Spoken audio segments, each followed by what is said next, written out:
ಹೈದರಾಬಾದ್ ಹೆದ್ದಾರಿ ಬೈಪಾಸ್ ರಸ್ತೆಯಿಂದ ಏರ್ಮಾರ್ಸ್ ವರೆಗೆ ತೆರವು ಕಾರ್ಯಾಚರಣೆ. ಅಪಘಾತ ನಡೆದ ಒಂದೇ ಗಂಟೆಯಲ್ಲಿ 18 ಶೆಡ್ ನೆಲಸಮ.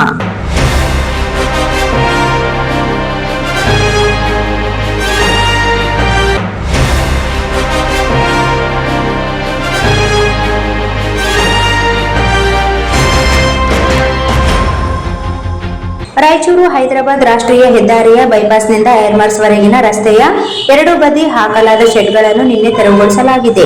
ನಿನ್ನೆ ಮಧ್ಯಾಹ್ನ ನಗರದ ಹೊರವಲಯದ ರಾಯಚೂರು ಹೈದರಾಬಾದ್ ಹೆದ್ದಾರಿಯ ಬೈಪಾಸ್ ರಸ್ತೆ ಬಳಿ ಸಂಭವಿಸಿದ ಭೀಕರ ಅಪಘಾತದ ಒಂದೇ ಗಂಟೆ ಅಂತರದಲ್ಲಿ ಮಹಾನಗರ ಪಾಲಿಕೆ ಆಯುಕ್ತರಾದ ಜುಬೇನ್ ಮೊಹಪತ್ರ ತೆರವು ಕಾರ್ಯಾಚರಣೆ ನಡೆಸಿದರು.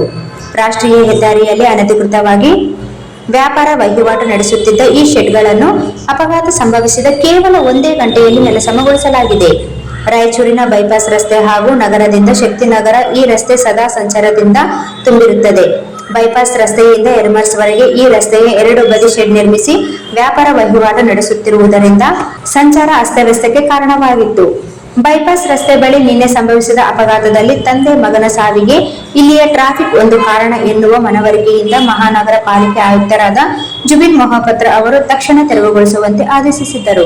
ಮಹಾನಗರ ಪಾಲಿಕೆಯ ಸಹಾಯಕ ಕಾರ್ಯನಿರ್ವಾಹಕ ಅಭಿಯಂತರರು ಬಸವರಾಜ್ ಹೆಬ್ಬಾಳ್, ಸೈಯದ್ ಮಲ್ಲಿಕ್, ಸ್ಯಾನಿಟೈಸರ್ ಇನ್ಸ್ಪೆಕ್ಟರ್ ಹನುಮಂತು ಜಗಲಿ, ರಾಮಚಂದ್ರ, ವಿಜಯಕುಮಾರ್ ಮತ್ತು ಸಾಯಿಕುಮಾರ್ ಅವರ ತಂಡ ಕಾರ್ಯಾಚರಣೆ ನಡೆಸಿತು. ಬೈಪಾಸ್ ರಸ್ತೆಯಿಂದ ಏರ್ಮಾರ್ಸ್ ಪೋಸ್ಟ್ ಆಫೀಸ್ ವರೆಗೆ ಒಟ್ಟು 18 ಅನಧಿಕೃತ ಶೆಡ್ ತೆರವುಗೊಳಿಸಿ ಈ ರಸ್ತೆಯ ಟ್ರಾಫಿಕ್ ಸಮಸ್ಯೆ ನಿವಾರಿಸಲಾಯಿತು. ನಗರದಲ್ಲಿಯೂ ಇದೇ ರೀತಿ ಅನೇಕ ಕಡೆ ಫುಟ್ಪಾತ್ ಅತಿಕ್ರಮಣ ಮಾಡಲಾಗಿದೆ. ಆಯುಕ್ತರು ಈ ಬಗ್ಗೆಯೂ ಗಮನ ಹರಿಸಿ ತಕ್ಷಣವೇ ಕಾರ್ಯಪ್ರವೃತ್ತರಾಗಬೇಕೆಂಬುದು ಜನರ ಒತ್ತಾಯವಾಗಿದೆ.